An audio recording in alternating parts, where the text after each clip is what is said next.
Hello everyone, today we're taking a look at a 2010 Sea Ray Sundancer. This is a freshwater boat with twin diesels right around the 700-hour mark. This boat has been kept in northeast Wisconsin in fresh waters and is in fantastic shape. Let's take a look inside. All right, here we are on board Christina, the 2010 Sundancer. As we step inside, you have this nice seating area. There is a table that is stowed currently in the engine compartment. What you have to do is flip that open to get access to it. You have nice surround lighting and an upgraded Marine chart plotter,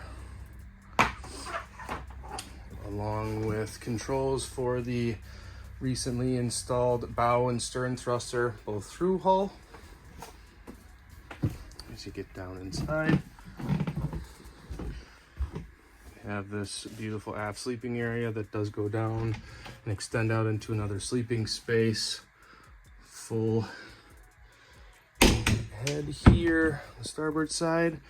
You have the nice cherry cabinets, all in fantastic shape. The ability to expand the seating area into another sleeping space. Beautiful galley here over on the port side. And then as we walk forward up into the forward berth, you have entrance onto the bed from both sides and access to the full separate shower in this head. Give us a call at 920-746-8200 to schedule your showing today. Thanks for watching.